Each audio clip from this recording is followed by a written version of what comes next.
Good morning, everyone. Hope everyone is having a good day.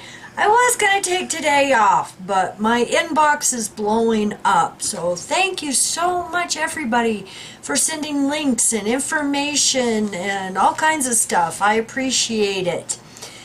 All right, now I am going to put a link down below to the Twitter tweet that the Thornton Police Department in Colorado has released.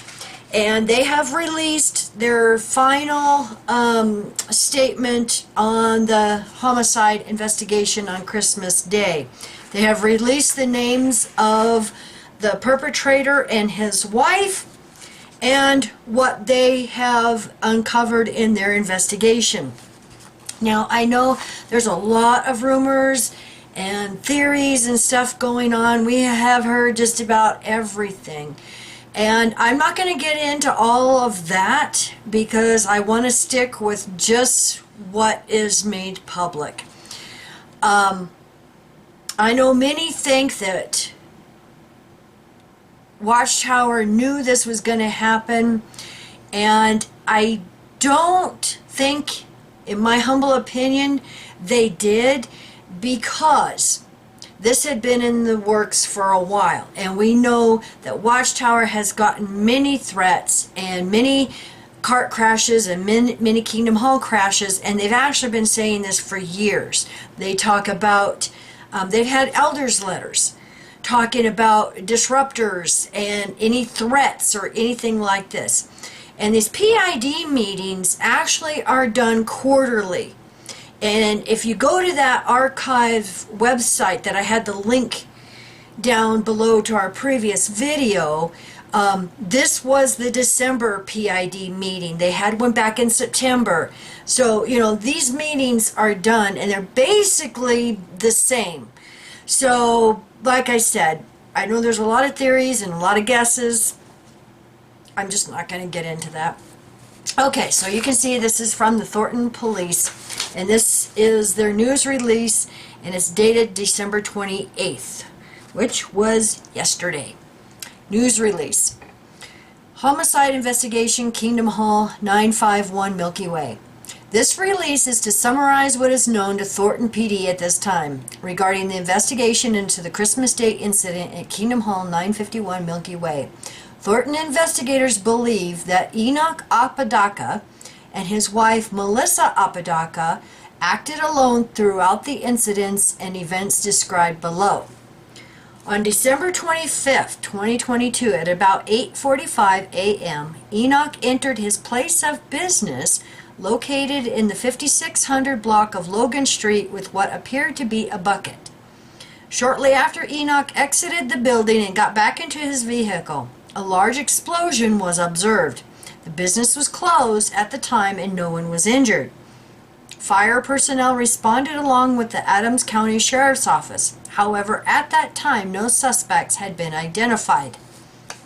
A short time later, at approximately 9 a.m., Thornton officers were dispatched to the Kingdom Hall on report of a structure fire and shooting.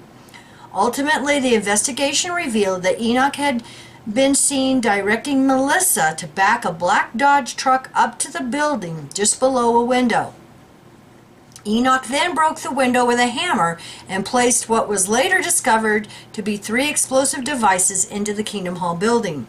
Enoch then approached Melissa, whom had exited the truck, and shot her in the back of the head with a shotgun. Enoch then shot himself with the same shotgun. None of the explosive devices Enoch placed into Kingdom Hall detonated. A bomb technician found that a fuse on one of the devices nearly detonated before being extinguished or experiencing a malfunction. This device was attached to a bucket similar to what was found to have been used earlier at the location in the 5600 block of Logan Street. At the time when the devices were dropped into the Kingdom Hall building, there were only 2 members inside. The first meeting of the day was not scheduled to begin until 9:30 a.m. One of these members used a fire extinguisher to put out a fire which appeared to originate near one of the devices. All 3 devices were later rendered safe by Adams County bomb technicians.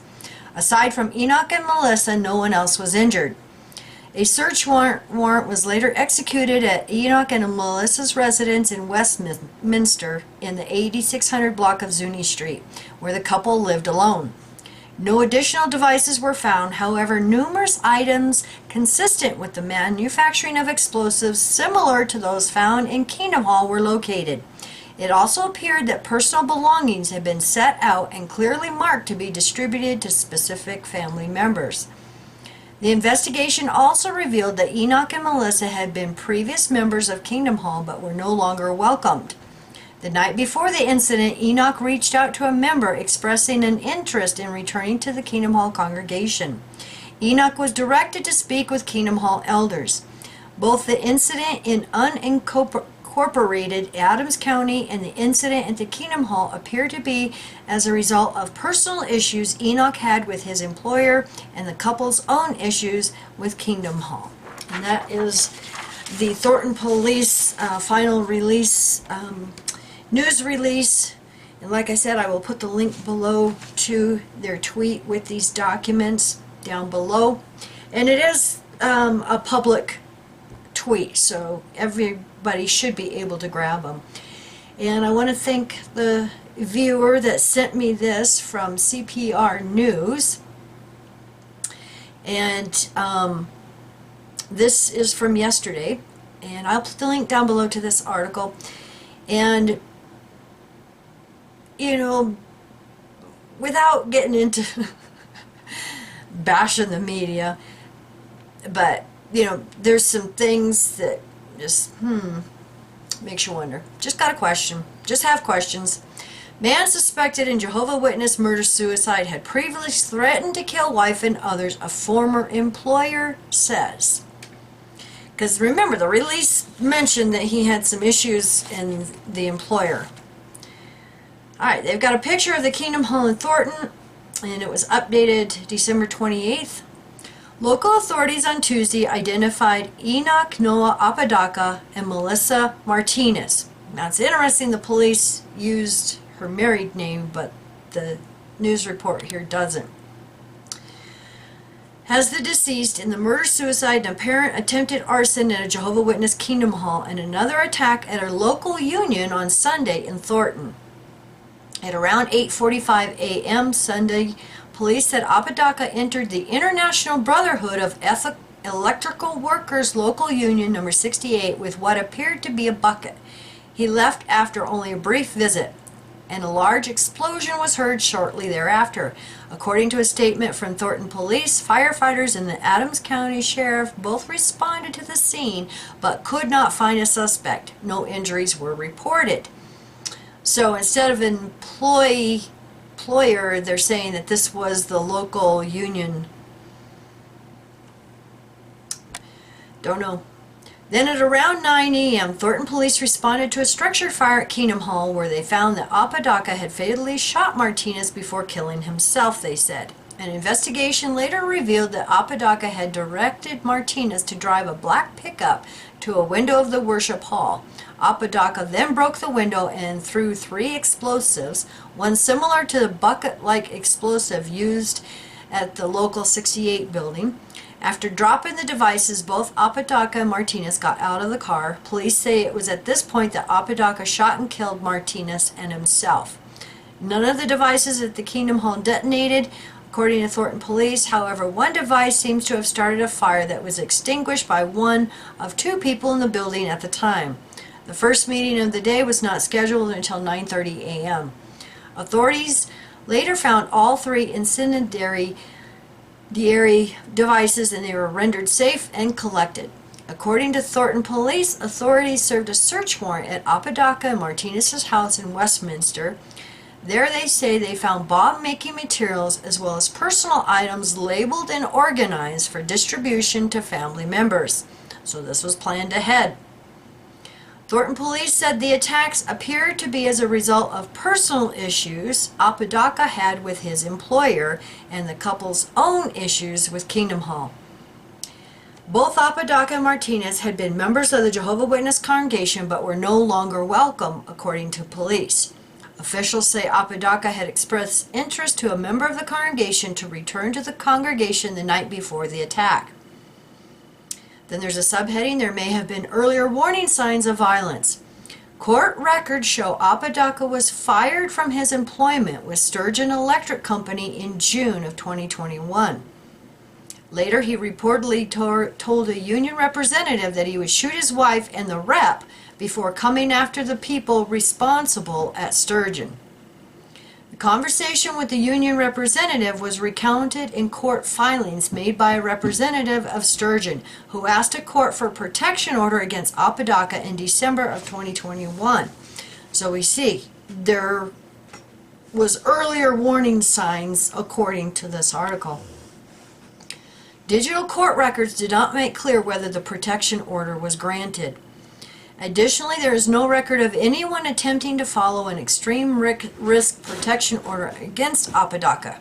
And I just want to mention that Colorado has a red flag law against owning firearms and exhibiting, warning signs like this. That's why they call it a red flag law.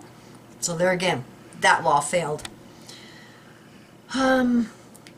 Okay. Protection order against Apodaca, which could have resulted in his access to guns being revoked. See, like I just mentioned. If an extreme risk protection order, ERPO, is granted, a judge can require a person to relinquish their guns for a period of a year or longer.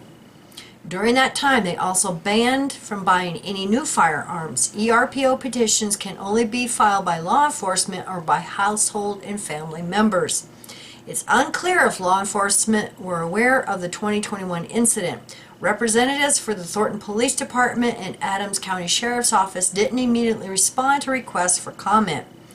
ERPO petitions, also known as red flag cases, are rare in Adams County. Local authorities only attempted to take firearms from one person after the ERPO law was instituted in 2020, according to the data from November 2022. The Denver Post first reported on the 2021 incident with Apodaca. A representative for Sturgeon declined to comment. Representatives for IBEW Local Union 68, which was named in the court case as Apodaca's union, didn't immediately respond to a request for comment. Previously, Apodaca was charged in 2002 in a felony theft case, which was dismissed after he pleaded not guilty, according to court records. Apodaca's and Martinez's identities were released by the Adams County Office of the Coroner, which said the cause of death remains under investigation. I thought it was gunshot. All right, so there you have the update on the Colorado shooting. And like I said, I want to thank everybody for sending us the information. And yes, I didn't use the green screen because I wanted to thank all of you for the cards and gifts. Very much appreciated. Now, when I went to start uploading this video to YouTube, I noticed that one of the XJWs we subscribed to had done a news report. And I'm going to put the link down below to their channel. And this is about the case that was filed a couple of years ago in California with Zalkin. The CSA survivor was just awarded $13.5 million. So you can see Watchtower's PID department is going to be really busy because how do you fight against this? So this was the case in San Diego. We had covered it years ago when it was first filed, and now ABC 10 News is reporting that they had to pay out on this, and it all goes back to that Campos, the elder Campos, that yeah, it's just a disturbing story. So thank you everybody for watching, and you have a great and safe New Year's. Bye.